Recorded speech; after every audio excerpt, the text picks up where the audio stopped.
What is home, not where is home? I think there's so many layers to home.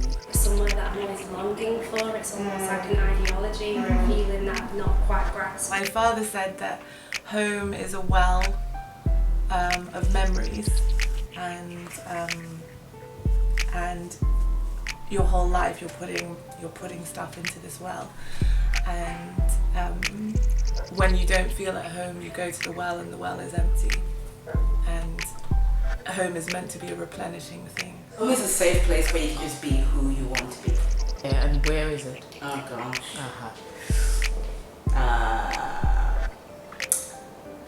I don't know. I think I'm still looking for where home is. When people say, where do you come from? When they ask me here all the time, well, where do you come from? And I say, London, because that's what I'm thinking, London. But then, of course, they don't mean London. They're asking me where I come from. And then I say, oh, Ireland. Well, that's where your home is. But you see, that's not really where my home is. It's that place where you feel like you're a piece of the puzzle that's in the right spot. I don't feel like England is home, but at the same time, I don't know if Nigeria is home because I've been away for so long. A lot of the time, you're identified by where your home is. Okay. And then you don't belong. Home is in Camden Town. But I don't really belong in Camden Town either, although I've lived there a lifetime. So you're at home everywhere and nowhere. Do you feel British? Is this home? I don't feel British. It's a feeling. I just don't feel like I'm at home yet. I'm not. My spirit isn't settled. I've never really been proud of the whole British Empire thing. Getting very quite politically heavy here, but for me, the British Empire, the British flag, holds a lot of blood shed. Having said that, I definitely am proud of being a Londoner. I feel British. I feel more British than I feel Jamaican. I've never actually considered myself to be British. I've always considered myself to be just Mancunian.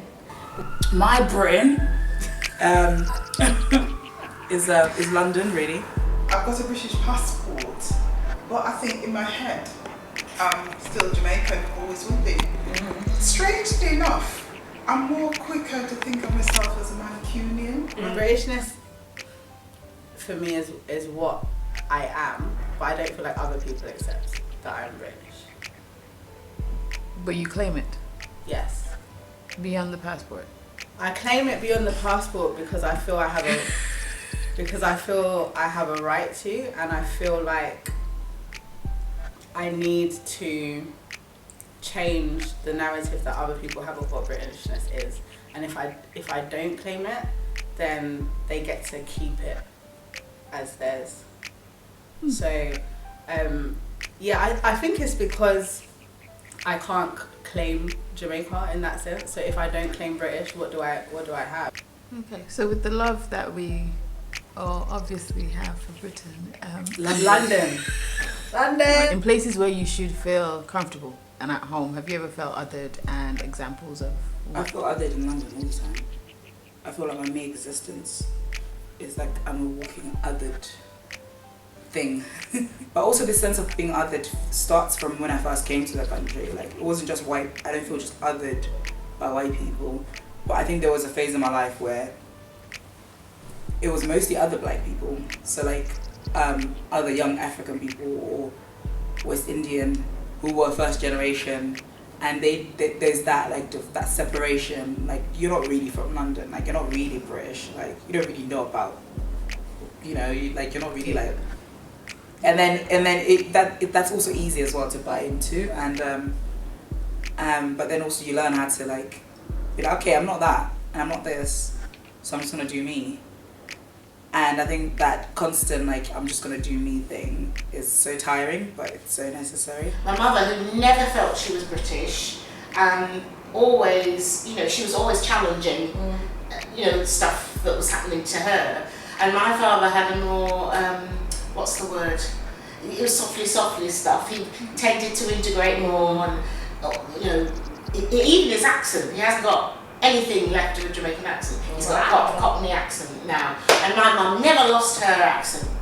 Always, and I always think that is the two examples there of how you deal with racism in this country. You either, you know, you either end up almost mad, like my mother really did, because she was always up against and challenging it, and my father who always tried to work around it. What are the things you think people do to get from otherness to, well, no, I'm fine, so wherever I am is fine, and whoever I am is fine?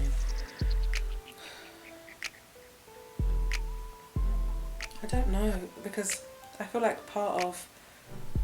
especially living here, living in England, part of having that self-certainty is embracing the otherness. So I don't know that it is about moving away from the otherness. I think it's about knowing your other, but knowing your other on your own terms from a positive standpoint. And once you get to a place of kind of going, well, I'll accept who I am and my identity and all of the messiness of it and the beautiful things, nothing can really displace you. If you're around places in which you feel as though you have to stifle that energy, whether it's, you know, physically, emotionally, socially, then you're being a fraction of what you were put here to be. And there is no place on this earth that you can feel comfortable, because if you wait until you walk inside of a house or you walk inside of wherever, you could only be that person in that small area, then you've robbed yourself of the ability to really shine, of to be who you are and who you want to be. You know, you've made your home small, as opposed to taking home and who you are out and having that with you all the time.